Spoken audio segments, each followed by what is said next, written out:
महाकालं ओंकारं ममलेश्वरं वरल्यावेजनाथं च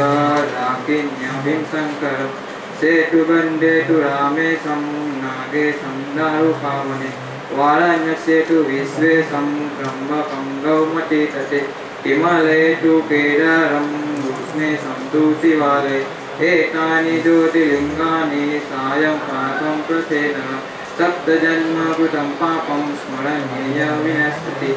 ऊर्ध्वमूलमधःशाखम् अश्वत्थं पावुलवयं छन्दांसि यस्य पर्णानि यः संवेद स वेदवित् तस्य प्रसतापशाखा गुणान् प्रवृत्ताः विषयप्रवाला तस्य मूल्यानुसन्ततानि कर्मानुमन्दिरे मनुष्यलोके न रूपमस्येन ततोपलभ्यते नान्तो न चादि न सम्प्रतिष्ठा अश्वत्थमेदं सुविरूढमूलं मसङ्गशास्त्रेण तेन चित्वा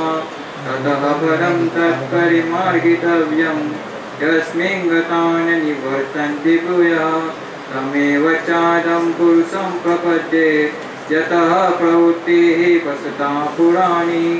निर्माणुमोहादिसङ्गदोषा आध्यात्मनित्याः विनिवृत्तिकामा वन्दे विमुक्ताः सुखदुःखसन्ने गच्छन्तमुदाः परमवयं च न तद्भासयते सूर्यो न शशङ्को न पावकः नन्वा न निवर्तन्ते तच्चाम परमं मम ममेवांशो जीवलोके जीवभूता सनातना मनःशस्त्राणि इन्द्राणि प्रकृतिस्थानि कर्षति शरीरं न तवाप्नोति यच्च कृत्वा ईश्वरः गृहीतैतानि संयाति वायुर्गन्धानि वासया सूक्ष्मं चक्षुस्पर्शनं च स्पर्शनं घ्राण एव च अधिष्ठाय मनश्चायं विगुणानानुपश्यन्ते यतन्रोगति कृतात्मानो नैनं पश्यन् चेतसः यतन्रोगति कृतात्मानो नैनं पश्यन् चेतसः यदा जीततं तेजो जगद्वासतेऽखिलं ममेवांशो जीवलोके जीवभूता सनातना यदा जीततं तेजो जगद्वासतेऽखिलं यच्चं नामसि यच्चाग्नो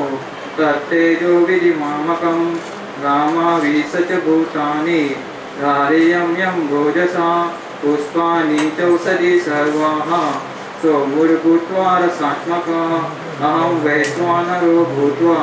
प्राणिनं देवमाश्रितः प्राणसमायुक्तः पचान्यन्तं चतुर्विधं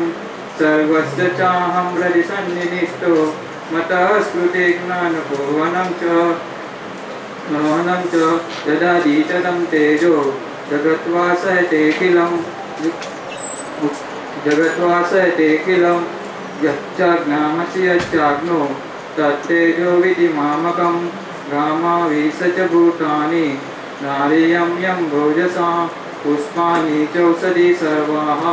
सोमुर्भूत्वा सात्मकः अहं वैश्वानरो भूत्वा प्राणिनं देवमाश्रितः प्राणसमायुक्तः पचान्यन्तं चतुर्विधं सर्वस्य चाहं हृदि सन्निधिष्ठो मतः स्मृति ज्ञानपूर्वनं च श्री भगवान वाच ते 15 पुरुषोत्तम श्री भगवान वाच भगवान वाच अस्तु।